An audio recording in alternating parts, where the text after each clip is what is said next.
Hello. It occurred to me the other day that I've got this old survival kit knocking around in the boot of my car.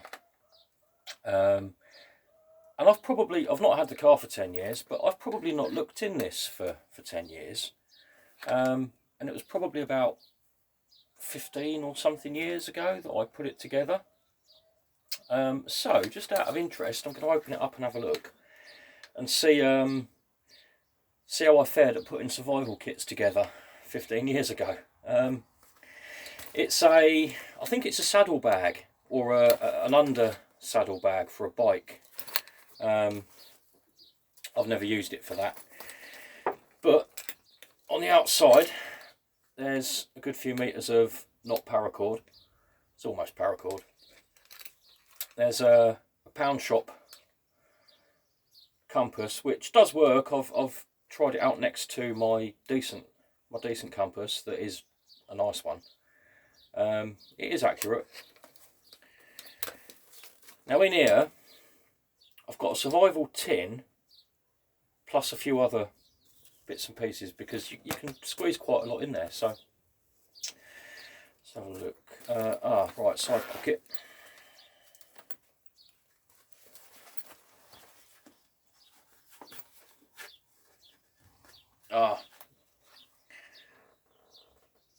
Gorilla tape, good few metres there. I like Gorilla tape, it's better than a lot of the other brands. Oh yeah, stainless steel mirror, signalling mirror, first aid mirror. But being stainless steel, it's really tough. It's perfect for a kit.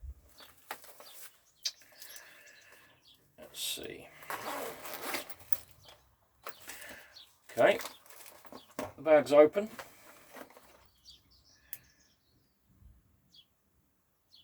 Little pair of pliers. I think I'll probably put those in there because of my tendency to carry a Swiss Army knife rather than a Leatherman. So that makes up for the lack of small pliers.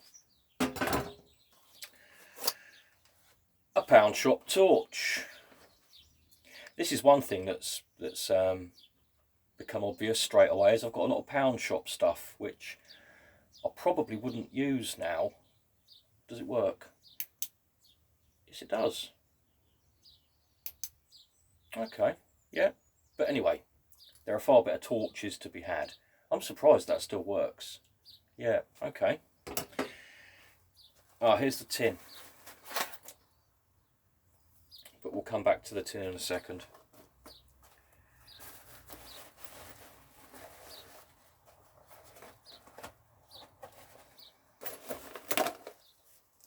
This is an old GPO bag. I think probably it was a cash bag, a coin bag back in the day. I've got it in there kind of as a Millbank bag substitute. Obviously it's not going to be as good as a Millbank bag, but that would be handy for taking out the big bulky items at the beginning of a filtration process. Plus it's a bag. Bags are always useful.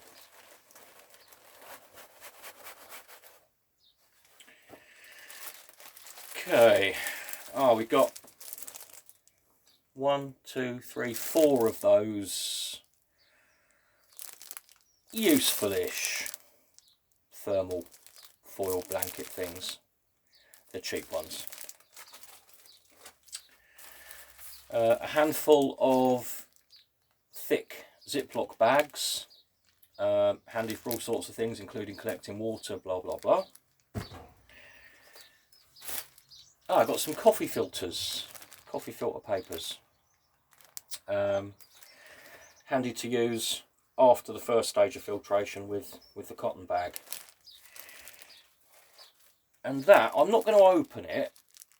Is that what I think it is? Yeah, it is, yeah.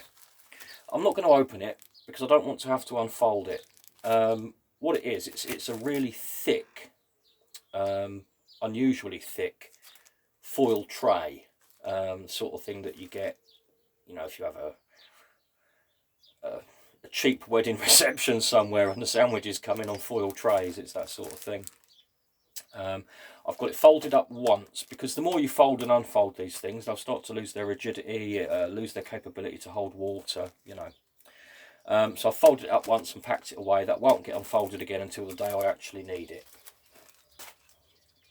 The other thing that's useful for, not just for boiling water, obviously, and actually I've got other stuff down here I can show you in a second. This is just as useful as a guard for the other thing I've got down here. Makes a handy windbreak for this. I'll keep this in the boot of my car as well. That's just an old can, trimmed down to make a pot stand, lots of air holes in it. And that's a little alcohol stove made out of 2 beer cans. So I've got penny ones as well, where you leave the top and you just poke holes in it, basically. This is more of a sort of gasifier version.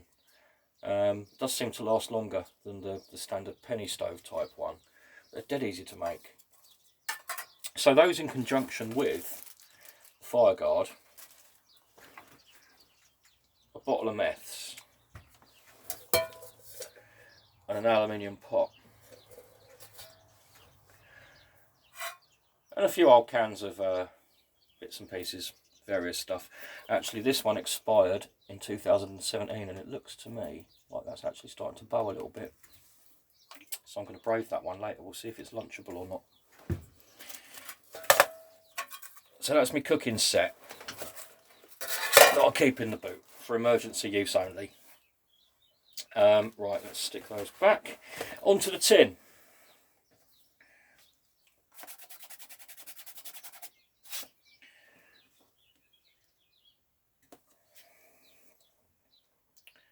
D. Politi and Sons Limited, Creme de Menthe, London.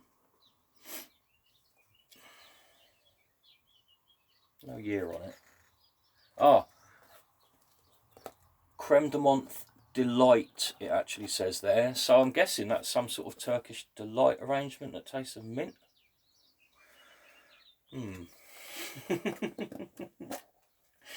Doesn't sound great. Right, lid's off. And first of all, let's see what's in the lid.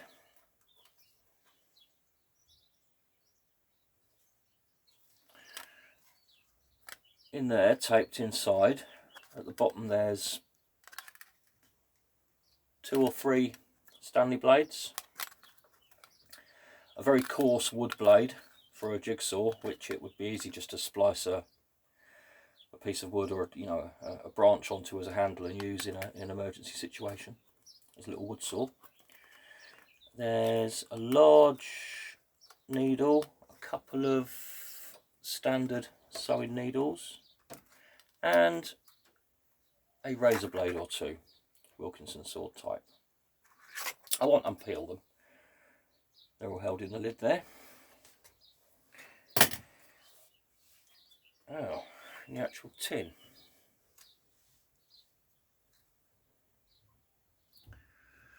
Start with the rubber tubing, and I can see the other accessories that go with that. There's one. Where's the other? There it is.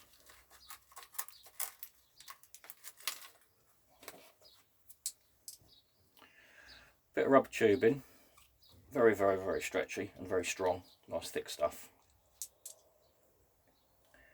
And a couple of marbles.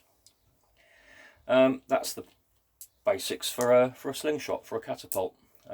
Using the marbles to, there's 2 uses actually. I would be tempted probably to use them to stick inside the rubber and grip it against the handle. Or of course, if there's a complete lack of stones in the area for use as ammunition, then handy little pieces of ammunition. Although I'd put them over the gripping tube use before anything else if I could. Right. What's next? That there. Again, I'm not going to open it. No, I won't open it because I can feel that's still fresh and squishy. Right, you're wondering what it is now, aren't you? Right. It's cotton wool soaked in Vaseline. Then I think I've put it in either cling film or a plastic bag. I've wrapped it all up with electrical tape and put a couple of Ranger bands around it. So there is a whole world of fire starting possibilities in that little package. The Vaseline infused cotton wool is always a winner, takes a spark very easily. And then once you've got that going, once you've got that little flame started, you can then use either the electrical tape or the Ranger band to start to build it up a little bit. And yeah, after so long, I can feel that I did seal it up well, but I can feel after all that time it's still very nice and squishy in there. It's not dried out. I bet that's like the day I packed it. Little old Light My Fire, very worn down, probably snapped at some point by the looks of it. Really effective little striker, it's good. But the reason I put that in the tin is because it's broken. It fits in easily. That's a bit of bicycle gear or brake cable. I think I was probably going to throw it out and just thought, no, hang on, that might as well go in my tin. I'd say that's a full length cable, probably 2 meters or so, but handy for all sorts of things. Another Ranger band. I say Ranger bands, these are bits of chopped up inner tube. A pencil. A tea light with some masking tape around it. I don't need to explain what these things are for, do I? No. Not paracord. More not paracord. A D-shackle.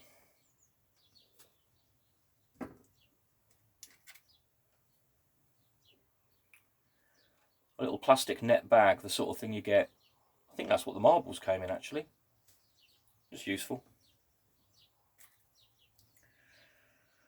Don't know what the original purpose of this stuff is, but it's extremely strong and would make decent snare wire. There's quite a lot of it there.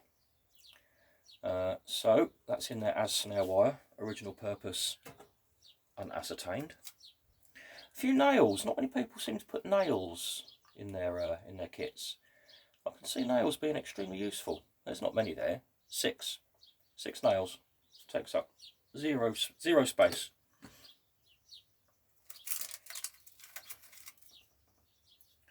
One, two, three, 4 large cable ties. Another nice little roll of Gorilla Tape. Good few meters on there again.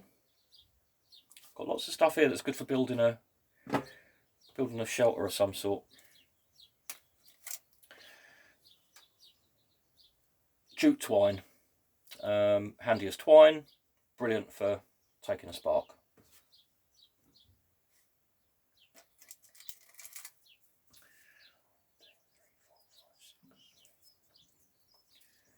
Six AAA batteries. Oh, I don't know actually, these have been in there a long time. I'm going to open those up later and see if there's a date on them. But that's, I think that torch probably takes 3. So there's 2 rounds of batteries for that torch. Some fishing line. A little fishing kit. This little fishing kit is the standard sort of thing you get. It's got line, hooks, weights. And I think this probably came from, I got it in the handle of one of those awful Rambo knives that just fall apart the first time you try and strike anything with it. That was in the handle of that, so it's gone in my tin. I've never caught a fish in my life, by the way. I'd give it a go if I had to. A lighter flint to go with a little striker out of a clipper.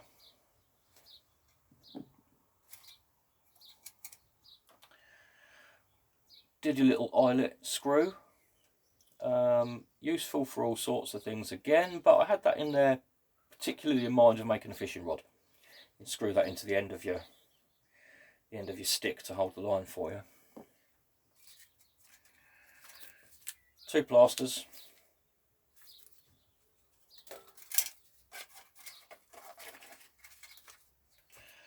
2 wipes.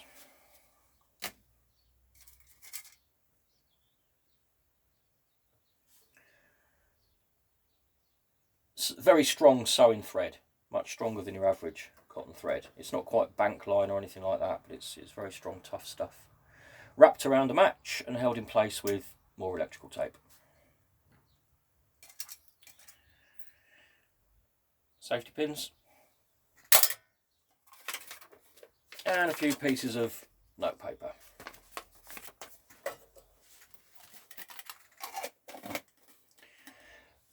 That's a lot of stuff in that little tin. I note that it's missing water purification tablets.